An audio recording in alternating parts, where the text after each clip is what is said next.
My family had recently moved into a charming old house in a quiet neighborhood. It was perfect in every way, or so we thought until the strange occurrences began. It started with objects moving on their own and the sound of footsteps in empty rooms. We dismissed these as mere quirks of an old house, but as time passed, the occurrences became more sinister. One night, I awoke to a peculiar sensation, a cold breeze sweeping through my room, even though all the windows were securely shut. I sat up, shivering, and noticed something peculiar in the corner of my eye. A shadowy figure standing by my closet mirror. As I turned to face it, my reflection did not move with me. Instead, it grinned malevolently, its eyes filled with a sinister glint. My heart raced, and I watched in horror as my reflection began to contort and twist, taking on a grotesque, nightmarish form. The room grew colder, and the malevolent reflection stepped out of the mirror, its cold fingers wrapping around my throat. I struggled for breath, my hands clawing at the entity's grip, but it was relentless, its grip unyielding. Just when I thought I couldn't hold on any longer, the malevolent reflection released me and slipped back into the mirror. I collapsed to the floor, gasping for air. The clock on my bedside table read 3:33, and I knew that I had narrowly escaped a horrifying fate at the hands of my own reflection. Since that night, the strange occurrences in our house intensified. We would hear whispers and faint cries echoing through the hallways during the witching hour, always at 3:33. My wife and I decided to do some research on the house's history, hoping to uncover any clues about the malevolent presence that had taken residence within. We discovered that the previous owner, a reclusive artist, had been rumored to dabble in the occult and had mysteriously disappeared one night. Desperate for answers, we reached out to a paranormal investigator who agreed to spend a night in our house. As the clock neared 3:33, the investigator's equipment began to register unusual activity. Spikes in electromagnetic fields, temperature fluctuations, and chilling F's electronic voice phenomena captured on tape. In the midst of the investigation, the apparition appeared once more, its sinister grin and skeletal fingers haunting us.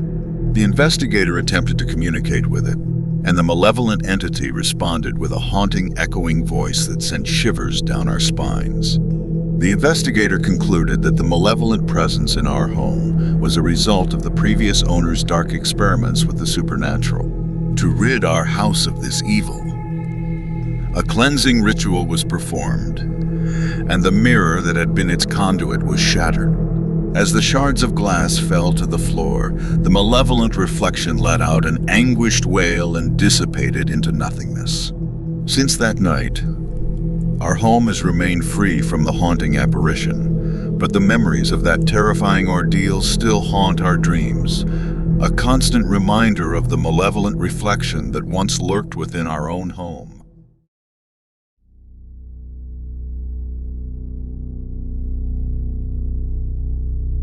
It was a moonless night when I woke up at 3:33, my throat parched and my body drenched in a cold sweat. The witching hour, the time when the veil between the realms was at its thinnest, had always been a source of fascination and dread for me. I knew better than to venture out of bed at that hour, but an unquenchable thirst drove me to the kitchen. As I crept through the darkened house, the shadows played tricks on my mind, making ordinary objects appear sinister and foreboding.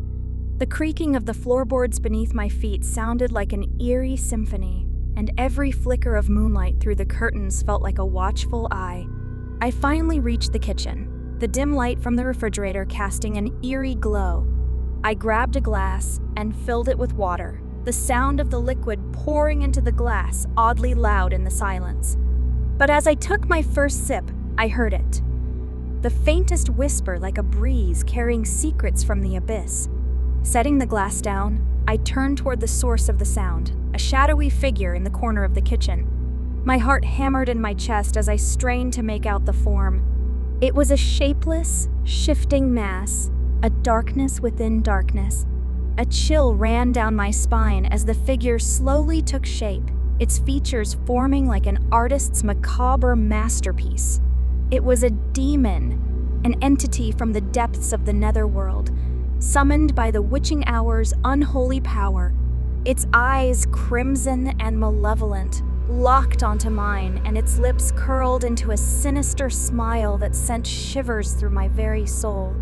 My instincts screamed at me to run, to flee from the kitchen and lock myself in my room, but I was paralyzed by fear.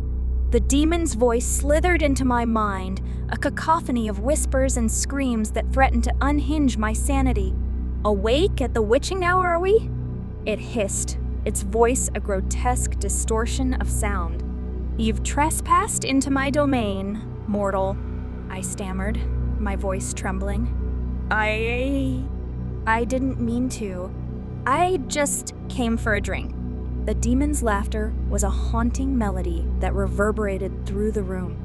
"Oh, how mundane your desires are, human. But you see, you've awakened me from my slumber, and now I must feast."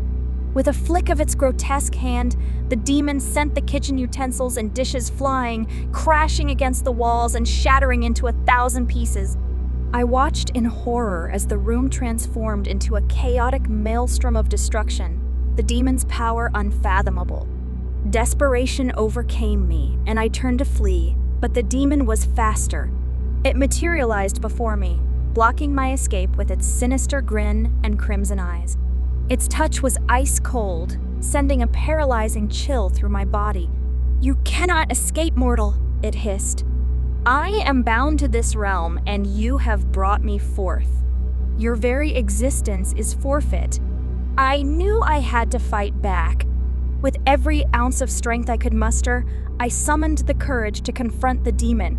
"I won't be your victim," I declared, my voice trembling but resolute. The demon's laughter echoed through the kitchen once more, filling the room with an oppressive malevolence. Bold words, human. Let us see if you can back them up. With that, it unleashed a torrent of dark energy, sending me crashing against the kitchen cabinets. Pain shot through my body as I struggled to my feet, determination burning in my eyes.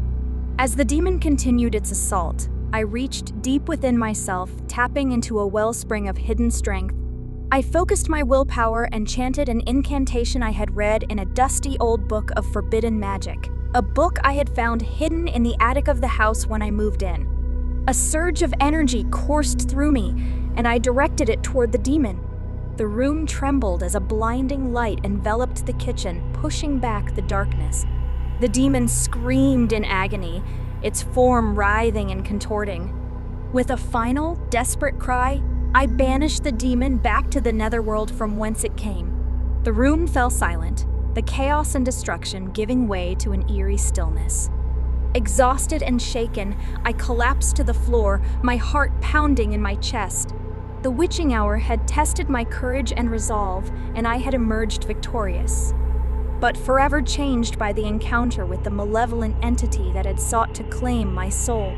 From that night on, I never ventured out of bed during the witching hour, for I knew the horrors that lurked in the shadows. And as the clock struck 3:34, I found solace in the knowledge that I had stared into the abyss and survived, a testament to the indomitable spirit of a mortal who had dared to defy the darkness.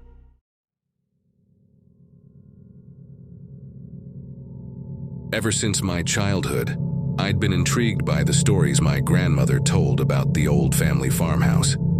It had been abandoned for years, and according to her, something sinister had driven everyone away. As I grew older, my curiosity got the better of me, and I decided to spend a night there with some friends. We arrived at the decrepit farmhouse early in the evening, armed with flashlights and ghost hunting equipment. The place was as creepy as the stories suggested. Rotting wood, peeling wallpaper, and an overwhelming sense of decay. But we were determined to debunk the legends. As night fell, we set up our equipment and explored the house. Everything seemed relatively normal, until the clock on the wall chimed 3:33. It was then that we heard faint whispers, like a chorus of voices just beyond the closed bedroom door. The whispers grew louder, and we decided to investigate. I opened the door, and a chilling gust of wind blew through the hallway. Goosebumps prickled our skin as we entered the room. It was cold and damp, and an eerie glow emanated from the closet. Inside, we found an old journal filled with cryptic symbols and incantations. As we deciphered the pages, a strange presence filled the room, and an apparition materialized before us. A woman in tattered rags, her long hair obscuring her face. She beckoned to us with bony fingers, her whispers growing louder and more distinct. "Come closer," she hissed. "I've been waiting." We were paralyzed by fear as we inched closer to the apparition. Before we could react, she touched my forehead, and a searing pain coursed through my body. Everything went black. I woke in my own bed, the clock reading 3:33 a.m. once more. The farmhouse and the encounter with the ghostly woman seemed like a distant nightmare, but the pain on my forehead was all too real. A mark, a reminder of that horrifying